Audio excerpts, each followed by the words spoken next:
Ridre Homabay, kweth mine matindo mawuok e dho wath ma Nyagina e kar chung' od bura ma Suba North odonje pith mar rech e yor lony manyasani. Gidwaro mondo mi gidwaro mar bero ngimagi kod tieko midhiero ma joma mine sani kadhoe anyate sekta mar lupo e dho wedhe mopogore opogore alwora ma Nam Lolwe kaka Hali Abich lero koa e kaunti ma Homabay.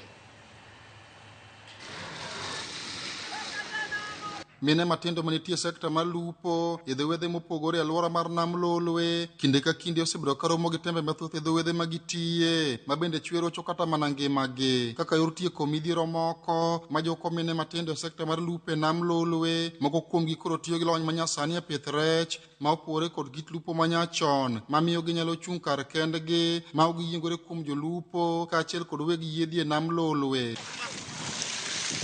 E dho wath ma Nyagina kar chung' bura ma Suba North, riwruok mar mine matindo ma ong'ere ni Rusinga Nile Patch Youth Group timo pith mar rech e cages mar jiwo yuto margi ka gin kod dwaro mar tieko midhiero moko ma joma mine manie sekta mar lupo osebedo ka neno. Nitiere gik mane wakale kaka mon matindo e tie nam.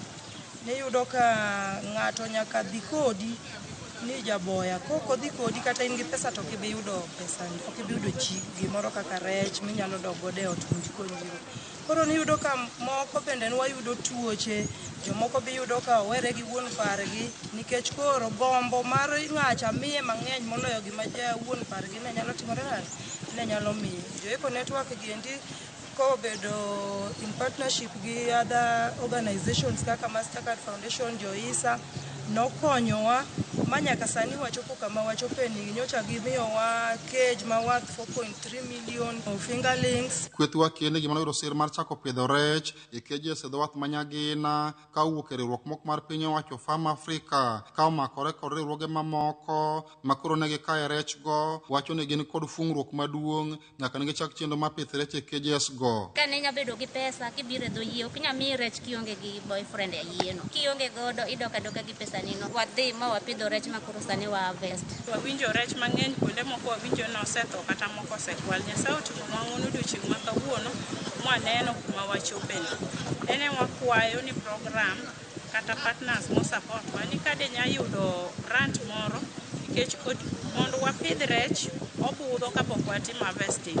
To seche moko wan be lwetwa ni nono koro miyo wabedo gi challenges moko matindo tindo. Jogo ma osebedo ka miyo mine go mijing'o wacho ni dwaro margi en neno ni joma mine matindo kaachiel koro were e alwora mar Nam Lolwe odonje pith mar rech ka gitiyo kod lony manyasani manyalo konyo e bero ngimagi ka jatend dho wath ma Nyagina wacho ni mine matindo manie sekta mar lupo osebedo ka neno pek kendo chenro no biro miyo gichung' kar kendgi ma ok giyiengore kuom jolupo kaachiel kod weg yiedhi. Wasecreate opportunities ne nyithindo matindo gi maromo 10,000 Nyagina kae wachiwo ne Rusinga Nile Patch ne wamiyogi almost 4.3 to kawuono gitimo harvesting inyalo yudo gimoro milion 8 kata 10. Mine ma wan go ne ng'eny to omena ne tin no ginyalo yudo omena chuno ni nyaka nichiw dendi kore ka ninyalo yudo koro nyaka ne kelwa ma to gi pesa mo matin mane nyalo migi mondo mi gikonyre go waseneno ka gini okonyowa ahinya. Hali Abich, Ramogi TV, Homabay.